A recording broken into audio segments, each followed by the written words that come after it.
Meski belum ada titik terang terkait pelaku yang menyebabkan SF, 5 tahun, harus kehilangan nyawa, tetapi Polres Nganjuk sudah mengantongi barang bukti yang diduga digunakan pelaku untuk menghabisi korbannya.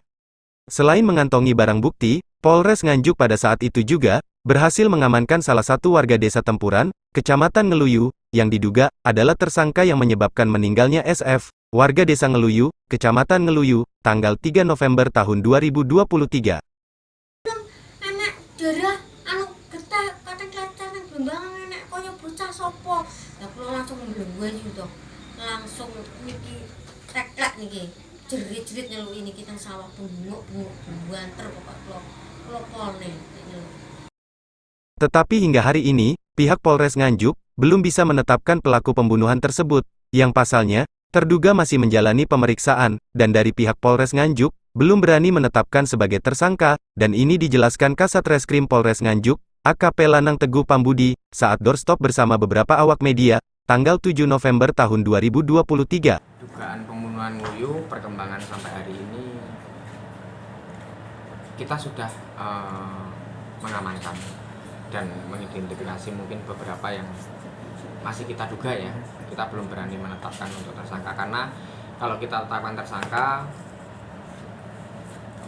kita masih menunggu pihak luar dalam hal ini kan dari ahli, baik dari pihak rumah sakit maupun pihak lapor.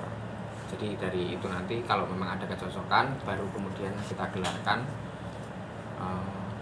untuk menentukan siapa pelakunya. Yang rekan-rekan tahu, karena ini kejahatan menyangkut nyawa, kita harus hati-hati di situ, jangan sampai kita salah mentersangkakan orang. Untuk dugaan gila itu dan bagaimana dan? Itu sedang observasi.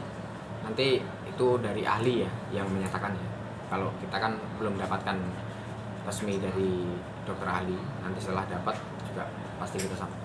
Pengakuan dari terduga tersangka masih kita dalami, tapi untuk pemeriksaan sampai kemarin mengalir.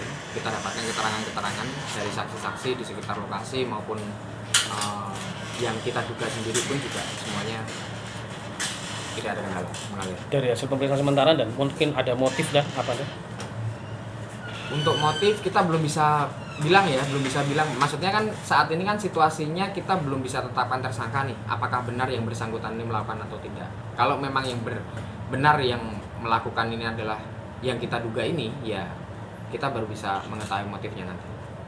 Sampai saat ini kita amankan beberapa alat yang ada di TKP. Itu mulai dari batu, mulai dari cangkul yang diduga untuk, karena bekas lukanya adalah karena bukan benda tajam ya, benda tumpul.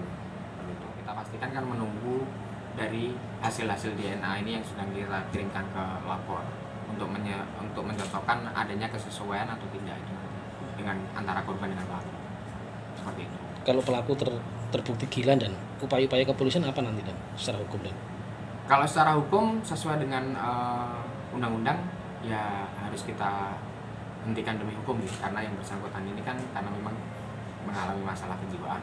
Kalau memang terbukti ada gangguan kejiwaan nih, kemudian kita mungkin akan berkoordinasi dengan dinas terkait, dalam hal ini bisa rumah sakit, bisa dinas sosial terkait untuk penempatan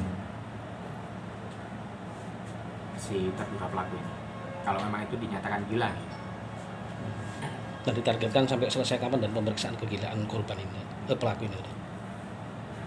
Hasil koordinasi kami dengan ahli kejiwaan membutuhkan waktu beberapa hari. Kami juga secepatnya berkoordinasi juga dengan ahli kejiwaan itu agar secepatnya segera dikeluarkan, karena terkait itu kan dokter juga butuh observasi yang bersangkutan untuk menentukan yang bersangkutan ini apakah punya masalah kejiwaan atau tidak.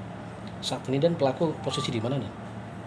Sedang dilakukan observasi sama dokter. Santoso, dari Nganjuk, Jendela Desa melaporkan.